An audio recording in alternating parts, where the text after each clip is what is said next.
আমি মনে করি গ্রামের জীবনের থেকে শহরের জীবন অনেক বেশি ভালো। একটা জিনিস খেয়াল করে দেখলাম, গ্রামে এসে এখানকার মানুষের মনে অনেক কুসংস্কার।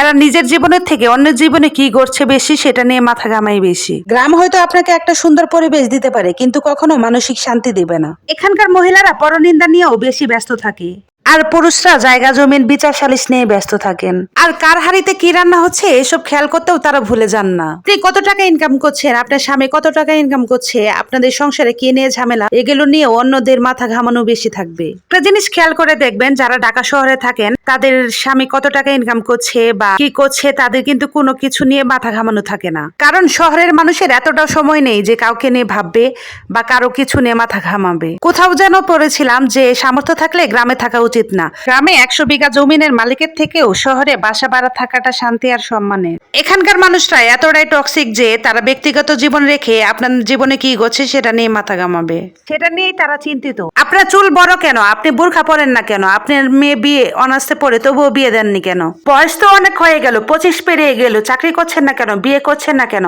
আপনার বন্ধু তো আপনাকে রেখে বিদেশ চলে গেল, অনেক লাখ লাখ টাকা ইনকাম করছে, আপনি করছেন না কেন, বসে আছেন কেন। এসব আজগবি বিষয় নিয়ে তাদের মাথায় অনেক টেনশন। মাঝে মাঝে দেখবেন আপনার পরিবারও এসব বিষয় নিয়ে একটুও চিন্তিত না, তো গ্রামের অন্যান্য মানুষগুলো এসব বিষয় নিয়ে অনেক বেশি চিন্তিত। আর একটা বড় বিষয় কি জানেন, গ্রামে এমন একটা ঘর খুঁজে পাবেন না যে এখানে জায়গা জমি নিয়ে ঝগড়াঝাটি মারামারি নেই। এক ফ্যামিলি থেকে আরেক ফ্যামিলি থেকে সেই ফ্যামিলি দেখবেন ঝগড়াঝাটি লেগেই আছে। এমনকি 1 ইঞ্চি জায়গার জন্যও তাদের সাথে মারামারি হয়, মাথা ফাটাফাটি হয়, অশ্লীল ভাষায় গালাগালি হয়, ঝগড়াঝাটি হয়।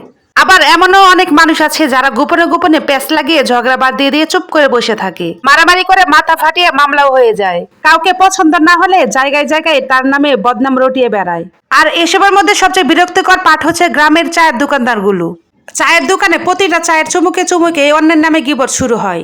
এই দোকানগুলোতে আলোচনায় হয় একজন বইয়ের বাচ্চা হওয়া থেকে শুরু করে রাজনীতি, কূটনীতিক, অর্থনীতিক, খেলাধুলা সবকিছু এখানে গবেষণাগারে শুরু হয় আলোচনা। কোনো গবেষণায় বাদ যায় না এই গবেষণা কেন্দ্র থেকে। আর এই চায়ের দোকানে অধিকাংশই গবেষণায় হচ্ছে গুজব। এই তো এদের মাঝখানে আবার আপনার শুভাকাঙ্ক্ষীও থাকবে। শুভাকাঙ্ক্ষী গুলো আবার অন্য ব্যক্তিগত জীবন নিয়ে মাথা ঘামাবে না। তারা কখনো কারো ব্যক্তিগত জীবন নিয়ে মাথা ঘামাবে না। তারা ভালো করেই জানে যে কারো ব্যক্তিগত জীবন নিয়ে হস্তক্ষেপ করা ঠিক না, আর আলোচনা করাও ঠিক না।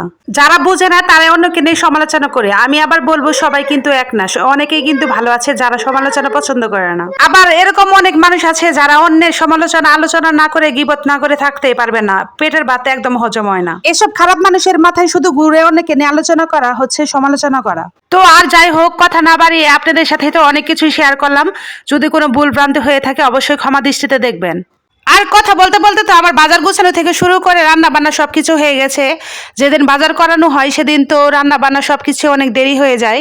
আজকে তাই বেশি কিছু রান্না করতে পারিনি, কারণ অনেক দেরি হয়ে গেছে। বাজার গোছাতে গোছাতে মাছ কাটা, সবজি গোছানো সবকিছু মিলিয়ে অনেক দেরি হয়ে গেছে। তাই আজকে মাছের চচ্চড়ি করেছি, আর হচ্ছে এখানে মাছটা একটু জাস্ট ভেজে নেব। এই মাছটা শুধু হালকা মশলা দিয়ে ভেজে নিয়েছি, আর হচ্ছে এই মাছে অনেক তেল ছিল তাই তেল দিয়ে ভেজে নিয়েছি। তো আজকের ভিডিওটি কেমন লেগেছে অবশ্যই জানাবেন।